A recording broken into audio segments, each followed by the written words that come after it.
Okay, I think we can start. So hi everyone, again, welcome to our webinar. Thank you for joining us. The topic for today is social listening.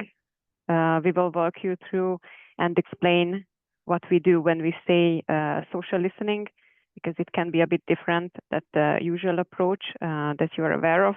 And we will also walk you through a concrete example how we can combine traditional research with social listening. My name is Noémi. I'm the operations director of Rubiklab, and we also have Illitch here, who is the CEO of Rubiklab. Illitch, do you want to kick off the session? Yes, sure. So thanks, Noémi, for the introduction, and thank you everyone for joining this webinar.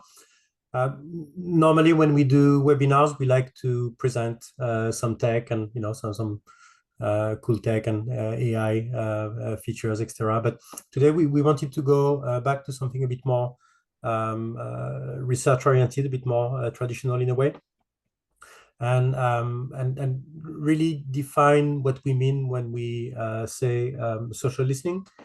And this came from an observation from our clients who are coming with different expectations based on the type of tools that they've used when doing social listening in the past. And not many clients are really doing social listening on a regular basis, or at least in the context that we do it. And we thought it would be a good opportunity today to go a bit more in depth and look at this a bit more from a research lens.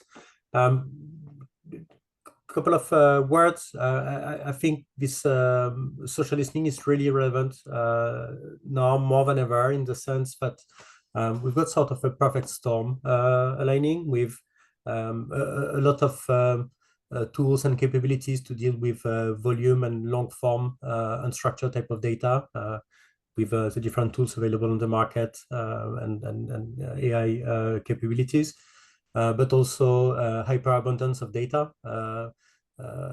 same structured and mostly unstructured in the case of social listening. And that's true for social network, but also any forum review, or even podcast long form videos, audios, etc. So powerful tools, more and more content, and to finish, really, what we are noticing with our client is we are starting to see the end of this big divide between qualitative and quantitative. Like the line is really being blurred between qual and quant. And we see social listening as a bridge between both more qualitative and quantitative aspects of the research world. So Noémi, you can go and start presenting our case study. Thanks, Illitch. So as Illitch mentioned, traditional research methods are still essential and valuable for us. However, they sometimes provide a fragmented view of the landscape. Surveys and focus groups, they provide structured insights. However, sometimes they miss the real context or the real motivations behind specific answers. So that is why at Rubiklab we've taken social listening to the next level. We are combining high quality data with advanced analytics and new and innovative technologies. So that is why we can move beyond the basic monitoring of keywords, for example, or specific hashtags, and we can connect the dots between various sources. As Illitch said, so we look at social listening as the bridge between the quant and qual, because it has the volume of a typical quant study, but it also has the depth and the real value that can come from qualitative surveys. So when we do social listening, we sometimes do it as the first step. So before doing the research, it can be a good alternative for desk research, for example. The researchers can get a comprehensive look at what people are talking about online, which can help create targeted questions. Sorry, and we can also do it on top of existing studies, which can fill in the gaps that we can see in the data, or it can help us give some context on different variations in the data set if we are talking about a tracking study. So it can be a powerful tool or a powerful essential to traditional studies. But let's look at the concrete examples, because we thought that it would be even more useful for you to see how they can work together. I mean, traditional research and social listening.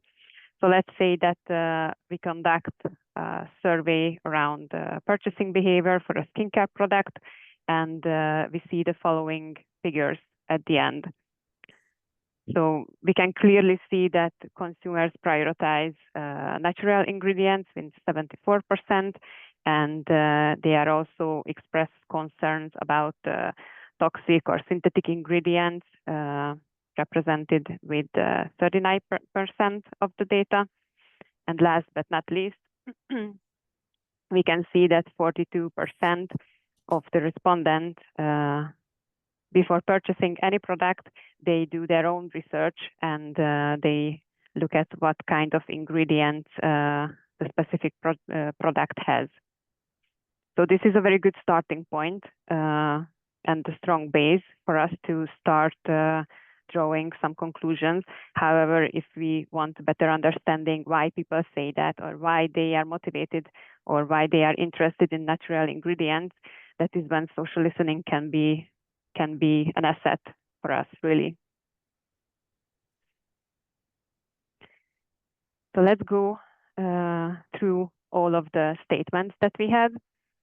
So let's say that at the same time, or after the survey, we also conducted a social listening study around the same topic. So we want to better understand purchasing behavior for skincare products, but online. So when we say social listening, we can think about the general social media portals like X or TikTok, Instagram, Facebook, and so on.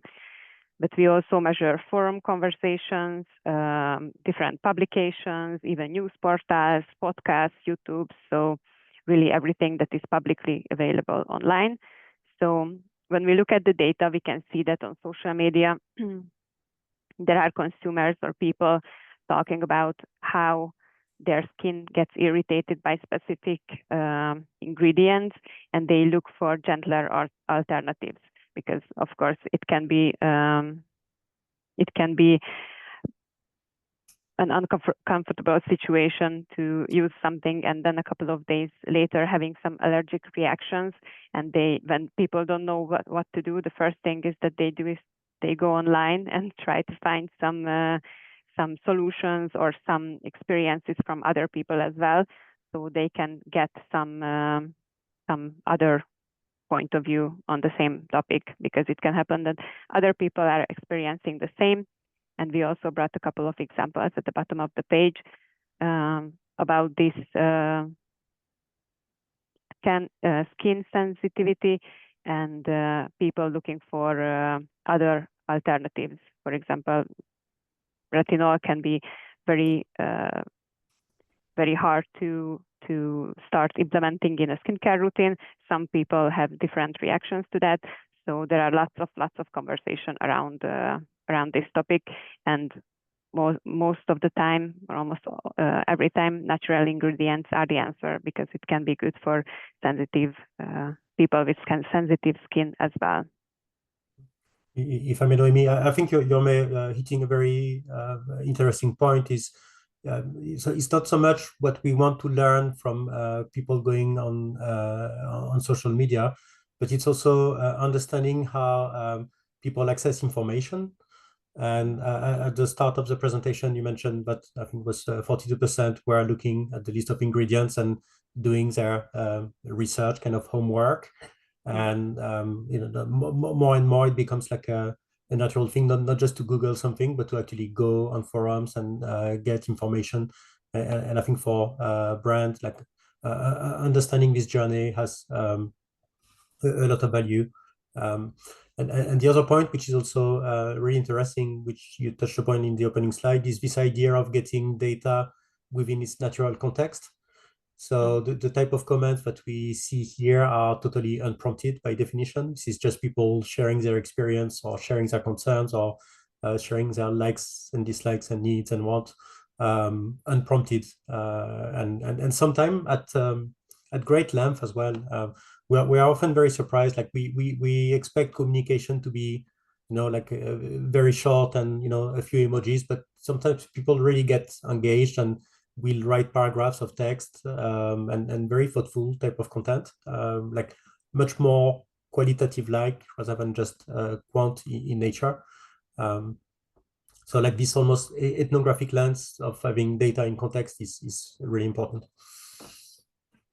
Yeah, thank you, Illitch. And just to continue with the same thought, when we look at forums or product reviews, people go very detailed, and they use very detailed description of specific topics, or they express their feelings in lengthy form. So it's not just a couple of hashtags or smileys, for example, but it's really a valuable source for us, because in this case, we can also better understand why people are concerned about the synthetic ingredients. So they are afraid of having long-term health effects, or something that can be, I don't know, not just for the next day, they can have bad reactions or allergic reactions, but it can be a long-term effect as well. So that's a serious topic. So that is why it's important for us to learn about these things, because now we know better than what we know, what we knew at the beginning of the study. So it's not about just avoiding the synthetic ingredients because this is a trend, but this is something that people want to prevent, to having bad reactions for specific ingredients. So now we are one step closer to understand the whole picture. But the last and the missing piece is influencers and skincare experts are appearing more and more on social media and on different with different publications as well. And this is something that people really trust because they are scientifically proved or validated information.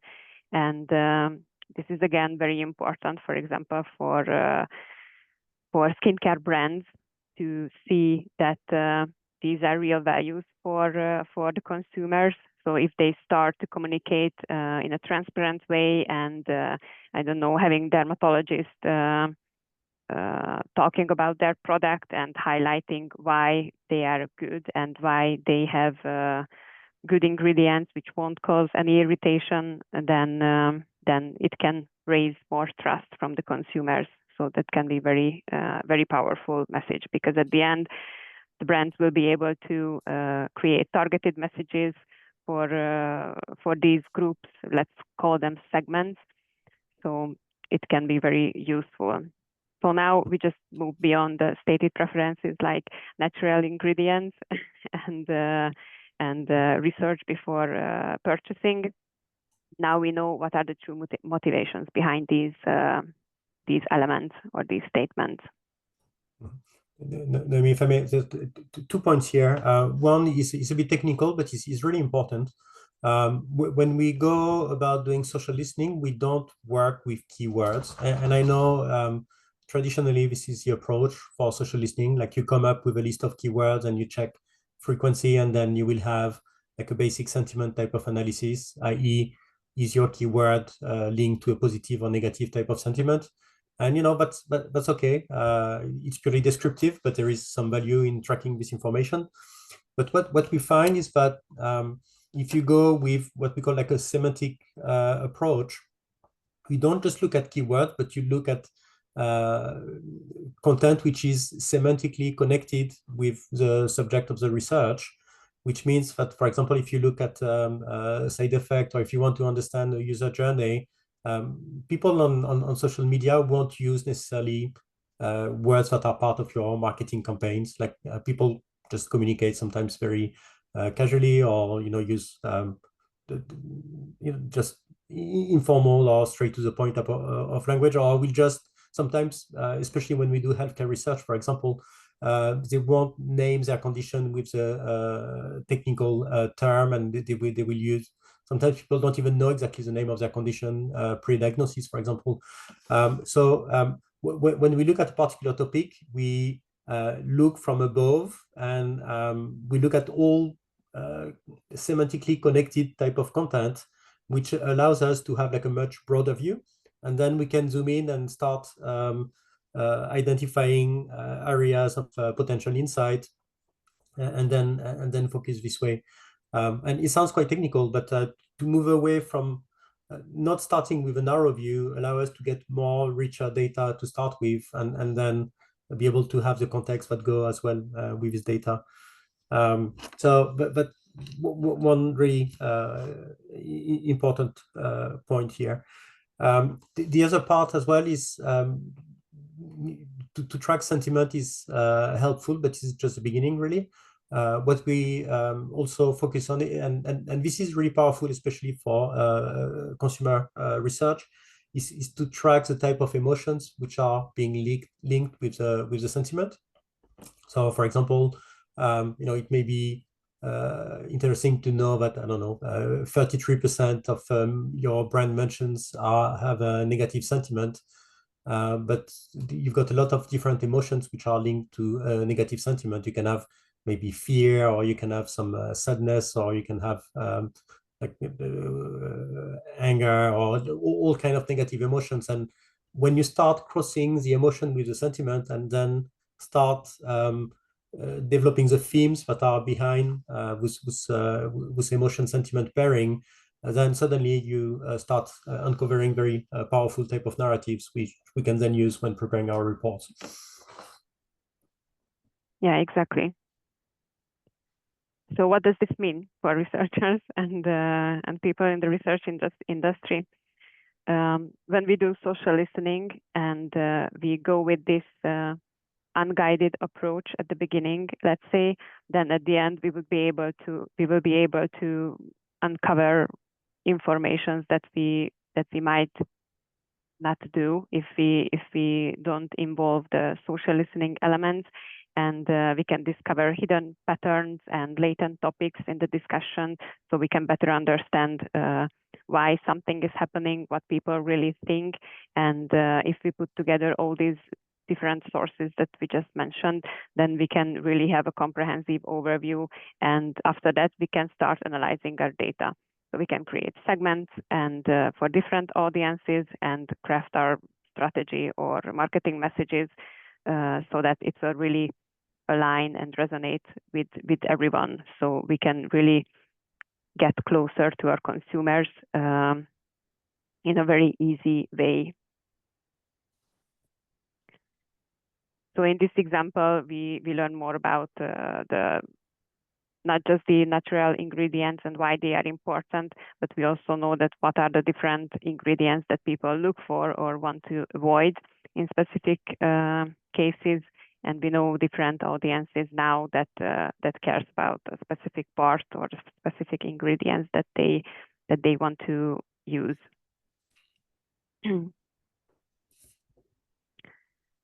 So let's quickly look at what we just covered today.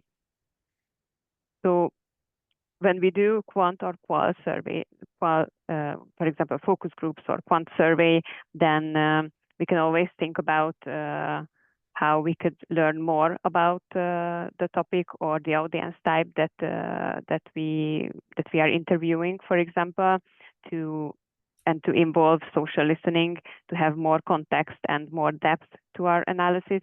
Because as I mentioned at the beginning, with social listening, we can go really for volume and for depth and through context and motivations from consumers as well. So it's a very useful and powerful asset to traditional research methods. And it's very important to mention that it's now not really about the numbers only, because if we want to know what those numbers mean, in a real world, then it's always good to have different sources and combine them to have a really powerful messaging at the end, so we can have a better strategy and we can make better decisions at the end. So yeah, yeah. and so a few things as well. So of course you've got, and I know it sounds a bit cliche when we go with this idea of data diversity, but it's really key. Being able to have different sources within your data set, different type, structured, unstructured, long form, short form type of data coming in, some more official type of communication and some more natural/organic type of communication, and really see up to what point the insights that you are getting are converging or not. It like really gives you like a much more robust base to come up with your conclusions. And like you almost need to look at social listening in this context, but also as an initial step or complement to more traditional research methodology. Then the second part is also how do you engage with this data? Now with technology being so advanced and developed over the last few years, you can literally do things which would have been completely impossible even 4 or 5 years ago. So when we go and do social listening for our clients, not only do we answer, well, define the key business questions with our clients, provide answers from multiple perspectives, but then we also give them the ability to literally engage with the data and talk to the data in natural language, and not just have shallow conversation, but we allow them to be curious researchers and really go and start validating or refuting different hypotheses. And but to a degree, that's sort of why we started this business, why we started Rubiklab. It was the idea to be able to bring different sources of data under one roof and to be able to challenge, question the data, and be curious with your data. And that's really what we are able to do. And just one thing, sorry, Rich. We work a lot with healthcare and even in CPG as well. And I think it's important to mention that sometimes it happens that the audience that, for example, traditional methods will struggle with. I mean, if we have a very specific audience that we want to interview, then it can be very hard with traditional methods. And sometimes it's much easier to do this with social listening, especially with using these various sources. But it can be, of course, the other way around as well. But you wouldn't think how much and how many different forum conversations are there and how valuable these sources are really. Yeah, that's right. So see, for example, if you want to do like a classic type of segmentation by age, gender, and different attributes, to do this with great accuracy when doing social listening can be challenging because on some forums you have pure anonymity, and not all sources will provide accurate profiles, and that's okay. But at the same time, you can really go and do things which would be totally impossible even with a large panel, and like you can really go for volume, depth, etc. Quite easily and at speed as well. Like at tens of thousands of or hundreds of thousands of records for topics which are not even necessarily mainstream is things that we can achieve with social listening.